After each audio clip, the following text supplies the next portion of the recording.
क्या बाजार से लाई गई देसी घी और दूध सच में वो शुद्ध है या अशुद्ध है? तो आप लोग कहेंगे कि सर हाँ, वो शुद्ध है क्योंकि उसके पैकेट पे प्योर लिखा होता है। लेकिन विज्ञान जगत में ऐसा बिल्कुल नहीं है। तो चलिए, यही कॉन्सेप्ट लेके हम आगे बढ़ते हैं कि रोज़मर्रा की ज़िंदगी में कौन से पदार्थ शुद्ध होते हैं, कौन से पदार्थ अशुद्ध होते हैं। तो पढ़ेंगे हम लोग क्लास 9 का, क्या हमारे आस-पास के पदार्थ शुद्ध हैं? ये वन शॉट वीडियो होने वाला है। एक वीडियो में सारा कॉन्सेप्ट क्लियर होगा, बिल्कुल शॉर्ट ट्रिक के साथ में। इस वीडियो को पूरा देखने के बाद में आप लोगों को कोई भी डाउट नहीं रह जाएगा। तो चलिए क्लास को स्टार्ट करते हैं। पहला पॉइंट आता है हम लोग का, व्हाट इज मैटर, पदार्थ क्या है। तो आप लोग को पता है कि ब्रह्मांड में वह सभी वस्तुएं जो स्थान घेरती हैं तथा जिसमें भार होता है उसे हम लोग पदार्थ कहते हैं। रासायनिक संरचना के आधार पर पदार्थ दो भागों में बांटा जाता है, शुद्ध पदार्थ और मिश्रण। अब पदार्थ को हम लोग कभी ना भूलने वाले सैनी सर की जादू ट्रिक के साथ समझेंगे। देखिए ध्यान से, शुद्ध वह है जिसकी अपनी एक सिंगल पहचान है। यदि पानी में नींबू को हम लोग निचोड़ देते हैं या मिला देते हैं तो वह दो शरीरों का मिलाप यानी मिश्रण बन जाता है।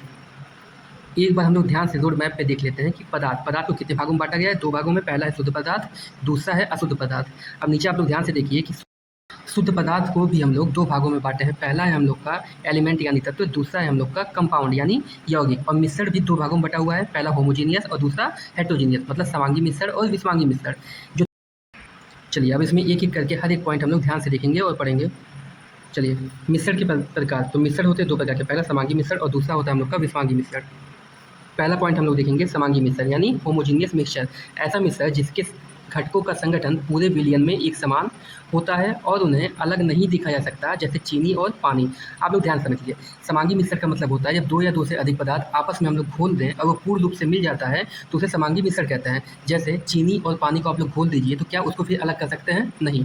तो वो क्या होगा? समांगी मिश्रण। ऐसे चीनी नींबू, चीनी पानी, पानी और दूध, ये सब क्या है? समांगी मिश्रण। जो अच्छे से घुल जा और फिर उसको अलग ना किया जा सके, उसी को हम लोग समांगी मिश्रण यानी होमोजीनियस मिक्सचर कहते हैं। नंबर दूसरा पॉइंट आता है हम लोग का विषमांगी मिश्रण। ये समांगी मिश्रण का उल्टा होता है। जैसे देखिए, ऐसा मिश्रण जिसमें घटक समान रूप से नहीं मिलते हैं और उनकी भौतिक सीमाएं साफ दिखाई देती हैं, जैसे रेत और पानी। सिंपल भाषा में आप लोग सुनिए कि विषमांगी मिश्रण का मतलब होता है कि जब दो या दो से अधिक पदार्थ हैं आपस में घोलने पे हम लोग घोलते हैं और वो पूर्ण रूप से ना घुले, उसके कण अलग अलग दिखाई दें, तो उसे हम लोग क्या बोलते हैं? विषमांगी मिश्रण कहते हैं। इसका एग्जाम्पल क्या होगा? जैसे पानी और रेत। क्या पानी और रेत को हम लोग घोल देते हो मिल जाएगा? बिल्कुल नहीं मिलेगा। ऐसे ही पानी और तेल, ये भी नहीं मिलेगा, तो ये भी क्या हो जाएगा? विषमांगी मिश्रण। अब सैनी सर की जादुई ट्रिक के साथ हम लोग इसे समझते हैं।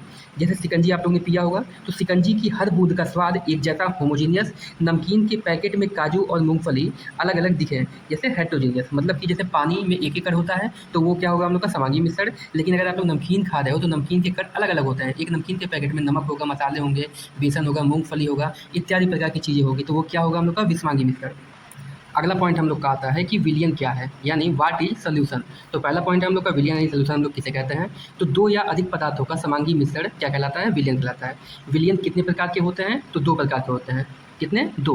पहला है हम लोग का विलेय यानी सॉल्यूट, वह घटक जो कम मात्रा में होता है और घुलता है, जैसे चीनी, वो उसे हम लोग क्या कहते हैं? सॉल्यूट यानी विलेय। दूसरा पॉइंट है हम लोग का विलायक यानी सॉल्वेंट, वह घटक जो अधिक मात्रा में होता है जिसमें विलेय को घोला जाता है, उसे हम लोग कहते हैं विलायक, जैसे पानी। अब सिंपल वे में हम लोग समझते हैं, जैसे चीनी और पानी में पानी ज़्यादा है तो वो क्या हो जाएगा? विलायक हो जाएगा। अब पानी में क्या घुल रहा है? चीनी, तो चीनी क्या हो जाएगा? विलेय हो जाएगा। तो आप लोग एक शॉर्ट ट्रिक के साथ इसे याद रखना, जो कम मात्रा में होता है उसे हम लोग क्या कहते हैं? विलेय, और जो ज़्यादा मात्रा में होता है उसे हम लोग कहते हैं विलायक। जैसे फिगर में आप लोग को दिख रहा होगा, एक फिगर है इसमें छोटे छोटे कण दिख रहे होंगे, ये चीनी का कण है मान लीजिए, और पानी क्या है? यहाँ पे है। तो पानी ज़्यादा दिख रहा है कि कण ज़्यादा दिख रहा है? मान लो ये चीनी है, तो चीनी ज़्यादा दिख रहा है या पानी? पानी ज़्यादा है तो ये क्या हो जाएगा? विलायक। और चीनी के कण कम है तो ये क्या हो जाएगा? हम लोग का विलेय। अब सैनी सर की जादू ट्रिक में देखते हैं हम लोग, स्पेलिंग से इसको समझते हैं कि कैसे इसको याद रखें। तो देखिए, कम अक्षर मतलब कि सॉल्यूट में कम अक्षर हैं तो वो क्या हो जाएगा? विलेय हो जाएगा, और सॉल्वेंट में ज़्यादा अक्षर हैं तो वो क्या हो जाएगा? विलायक हो जाएगा। अगले पॉइंट पे हम लोग आते हैं, सैचुरेटेड एंड अनसैचुरेटेड, मतलब संतृप्तता एवं सांद्रता। पहला पॉइंट है संतृप्त विलयन, मतलब कि सैचुरेटेड सॉल्यूशन। जब किसी निश्चित तापमान पर विलयन में और अधिक विलेय नहीं घोला जा सकता है तो उसे हम लोग क्या कहते हैं? संतृप्त विलयन कहते हैं। असंतृप्त विलयन किसे कहते हैं?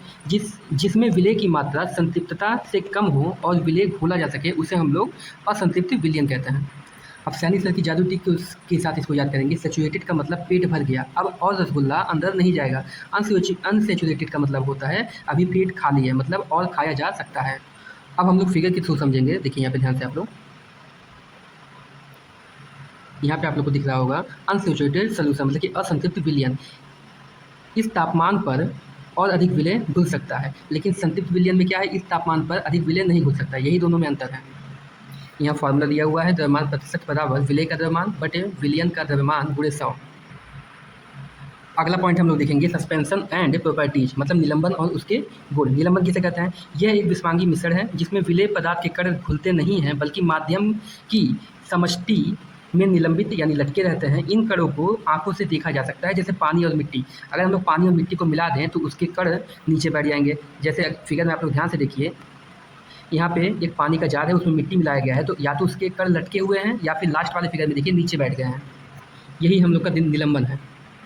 अगला पॉइंट है हम लोग का colloid solution and Tyndall effect. पहला पॉइंट हम लोग का कोलाइड किसे कहते हैं? तो दिखने में समांगी लेकिन वास्तव में विषमांगी मिश्रण होता है। इसके कण इतने छोटे होते हैं कि नग्न आंखों से नहीं दिखते हैं, परंतु प्रकाश की किरण को फैला देता है। नंबर दूसरा पॉइंट हम लोग का टिंडल इफेक्ट किसे कहते हैं? कोलाइड कणों द्वारा प्रकाश की किरण को फैलाने की क्रिया को हम लोग क्या बोलते हैं? टिंडल इफेक्ट बोलते हैं। अब टिंडल इफेक्ट को हम लोग बहुत ही आसान भाषा में समझेंगे। मान लीजिए यहाँ पे एक छोटा सा कमरा है और यहाँ से एक प्रकाश की किरणें अंदर आ रही हैं। तो आप लोगों ने देखा होगा जब एक अंधेरे रूम में छोटा सा एक कहीं किनारे से प्रकाश की किरण अंदर आए तो उस किरण के माध्यम में बहुत ही छोटे छोटे कण हम लोग को दिखाई देते हैं। यही क्या कहलाता है? टिंडल इफेक्ट कहलाता है। अगला पॉइंट हम लोग देखेंगे फिजिकल वीएस केमिकल चेंजेस, मतलब कि भौतिक परिवर्तन किसे कहते हैं, रासायनिक परिवर्तन किसे कहते हैं। तो ध्यान से देखिए, भौतिक परिवर्तन फिजिकल चेंज, ऐसा परिवर्तन जिसमें पदार्थ के भौतिक गुण अवस्था आकार में बदलाव होता है पर कोई नया पदार्थ नहीं बनता है, उसी को हम लोग भौतिक परिवर्तन कहते हैं, जैसे मोम का पिघलना इत्यादि। नंबर दूसरा पॉइंट है रासायनिक परिवर्तन केमिकल चेंजेस, ऐसा परिवर्तन जिसमें नए रासायनिक गुणों वाले नए पदार्थ का निर्माण होता है, जैसे लकड़ी का जलना। आप लोग बहुत ही ध्यान से समझिए कि जब एक पदार्थ से कोई दूसरा या तीसरा पदार्थ बने तो उसे हम लोग रासायनिक परिवर्तन कहते हैं, लेकिन जब एक पदार्थ से कोई दूसरा पदार्थ ना बने, बस खाली उसके आकार आकृति में परिवर्तन हो जाए, तो उसे हम लोग भौतिक परिवर्तन कहते हैं। एक पॉइंट और याद रखिए, रासायनिक परिवर्तन में हमेशा दूसरा पदार्थ बनता ही बनता है, लेकिन भौतिक परिवर्तन में ऐसा नहीं होता है। रासायनिक परिवर्तन में दूसरा पदार्थ बनेगा लेकिन भौतिक परिवर्तन में नहीं बनेगा।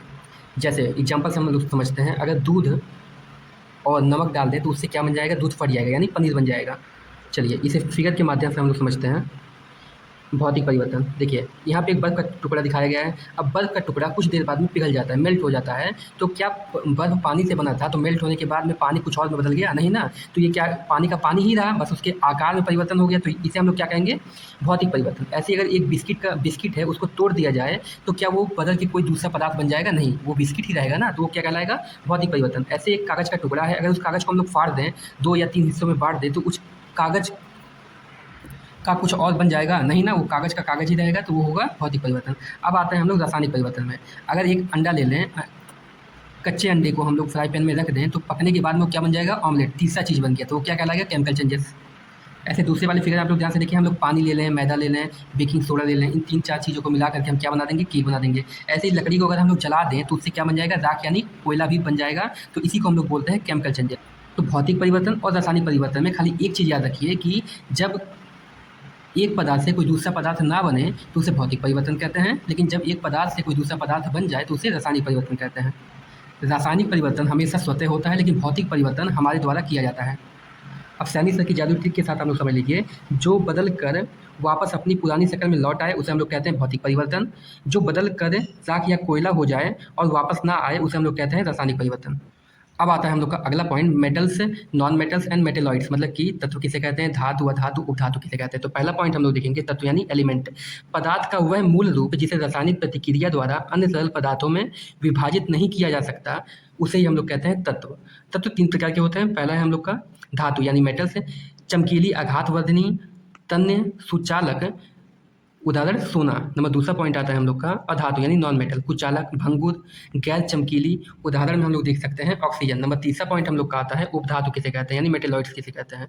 दोनों के बीच के गुण रखने वाले हम लोग क्या कहलाता है, उसे सिलिकॉन कहते हैं यानी उपधातु कहते हैं। नीचे सैनी सर की जादुई एक शॉर्ट जादुई ट्रिक है, इसको देख लीजिएगा और याद कर लीजिएगा। अब अगला पॉइंट हम लोग देखेंगे कंपाउंड्स यानी यौगिक और उनके गुण। यौगिक किसे कहते हैं? वह शुद्ध पदार्थ जो 2 या 2 से अधिक तत्वों के एक निश्चित अनुपात फिक्स्ड प्रोपोर्शन में रासायनिक रूप से संयोजित होने से बनता है, उसे हम लोग क्या बोलते हैं? कंपाउंड कहते हैं। इसके कुछ पॉइंट है, देख लीजिए। यौगिक के गुण उसके घटक तत्वों से पूरी तरह भिन्न होते हैं। जैसे पानी आग को बुझाता है, लेकिन ध्यान से आप लोग देखिए इस पॉइंट को, जबकि इसके घटक हाइड्रोजन और ऑक्सीजन अत्यंत ज्वलनशील होते हैं। अब सैनिक सर की जादुई ट्रिक हम देखेंगे, ध्यान से देखिए, यौगिक कंपाउंड एक पक्की शादी है। अब दो अलग अलग स्वभाव के लोग मिलकर एक नया परिवार बना चुके हैं जिनकी पहचान एकदम नई और अलग होती है। आप लोग समझिए, जैसे हाइड्रोजन और हम लोग ऑक्सीजन को मिलाते हैं तो क्या बन जाता है, जल बन जाता है। मतलब दो अलग अलग लोग जब शादी कर लेते हैं तो मिल करके एक नया परिवार बना लेते हैं। इसी को हम लोग बोलते हैं यौगिक, मतलब कि यौगिक हमेशा शुद्ध होता है। अगला पॉइंट हम लोग देखेंगे मिश्रण और यौगिक में अंतर। तो पहला पॉइंट हम लोग का दिया हुआ है मिश्रण यानी मिक्सचर, मतलब कि तत्व या यौगिक बिना किसी निश्चित अनुपात के मिलते हैं। ये अपने घटक पदार्थों की गुण दर्शाते हैं। नंबर तीसरा पॉइंट है घटकों को भौतिक विधियों द्वारा आसानी से अलग अलग कर सकते हैं। और नंबर तीसरा पॉइंट है लोहे की छीलन और सल्फर का मिश्रण हवा। अब आते हैं हम लोग यौगिक। तो यौगिक किसे कहते हैं, तत्व हमेशा एक निश्चित रासायनिक अनुपात में जुड़ते हैं। नंबर दूसरा पॉइंट, इसके गुण घटक तत्वों से बिल्कुल भिन्न होते हैं। नंबर तीसरा पॉइंट, घटकों को केवल रासायनिक प्रतिक्रिया द्वारा ही अलग किया जा सकता है। और नंबर चौथा पॉइंट हम लोग का पानी यानी जल, आयरन सल्फाइड, नमक इत्यादि। अब सैनी सर की जादुई ट्रिक के साथ समझेंगे। मिश्रण लिव इन रिलेशनशिप है, जब चाहो भौतिक तरीकों से अलग हो जाओ। मतलब कि मिश्रण को हमेशा हम लोग अलग कर सकते हैं, लेकिन यौगिक कानूनी विवाह है। ध्यान से देखिए, यौगिक क्या है, कानूनी विवाह है। अलग होने के लिए भारी केमिकल रिएक्शन होने की जरूरत होगी। चलिए, ये पूरे चैप्टर खत्म होता है, लेकिन एक बार हम लोग रिवाइज करेंगे इस पूरे चैप्टर को, इसका रोड मैप देखेंगे। तो देखिए, हमने चैप्टर में पहले क्या पढ़ा, व्हाट इज मैटर। मैटर किसे कहते हैं, मैटर यानी पदार्थ कितने प्रकार के होते हैं, दो प्रकार के। पहला होता है शुद्ध पदार्थ और दूसरा होता है हम लोग का मिक्सचर यानी मिश्रण। जो शुद्ध पदार्थ है वो कितने भागों में बटा हुआ है, तो ये दो भागों में बटा हुआ है। पहला था हम लोग का तत्व, दूसरा है यौगिक। लेकिन मिश्रण कितने भागों में बटा हुआ था, ये भी दो भागों में बटा हुआ है। पहला समांगी मिश्रण, दूसरा क्या होता है, विषमांगी मिश्रण। समांगी मिश्रण किसे कहते हैं, जब दो या दो से अधिक पदार्थ आपस में घुलने पे पूर्ण रूप से घुल जाता है तो उसे समांगी मिश्रण कहते हैं। लेकिन जब दो पदार्थ आपस में पूर्ण रूप से ना घुले तो उसे हम लोग क्या कहते हैं, विषमांगी मिश्रण कहते हैं। अब समांगी मिश्रण दो प्रकार के होते हैं। पहला, एक प्रकार क्या होता है, पहला विलयन होता है जिसको सॉल्यूशन बोलते हैं। विलयन दो प्रकार का होता है, पहला होता है सॉल्यूट, दूसरा होता है हम लोग का सॉल्वेंट यानी विलेय और विलायक। विलेय किसे कहते हैं, जो कम मात्रा में होता है विलेय, जो ज़्यादा मात्रा में होता है विलायक कहते हैं। विषमांगी मिश्रण भी दो प्रकार के होते हैं, पहला निलंबन होता है, दूसरा कोलाइड होता है। निलंबन, देखिए पहला पॉइंट हम लोग का निलंबन। निलंबन एक ऐसा अशुद्ध पदार्थ है, जैसे इसमें पानी और उसमें रेत मिला दिया जाए तो उसके कण, छोटे छोटे कण आपस में तैरते रहेंगे, तो और हम उसे आंखों से देख सकते हैं। इसी को हम लोग निलंबन कहते हैं। अगला पॉइंट हम लोग का आता है कोलाइड। यानी कोलाइड एक ऐसा मिलावटी खेल है जो दिखने में तो बिल्कुल साफ और घुला हुआ समांगी लगता है, लेकिन असल में वह अशुद्ध और विषमांगी होता है, क्योंकि इसके कण इतने छोटे होते हैं कि आंखों से नहीं दिखते हैं, पर वो लाइट की किरण को फैला देते हैं, और इसी को हम लोग टिंडल इफेक्ट भी कहते हैं। अब आते हैं हम लोग अगले स्लाइड में। ये क्वेश्चन है, इसका आंसर आप लोग कमेंट में बताइए। अगर वीडियो अच्छा लगा हो तो लाइक शेयर एंड कमेंट कीजिए, और कमेंट में ज़रूर बताइए कि वीडियो आप लोगों को कैसा लगा।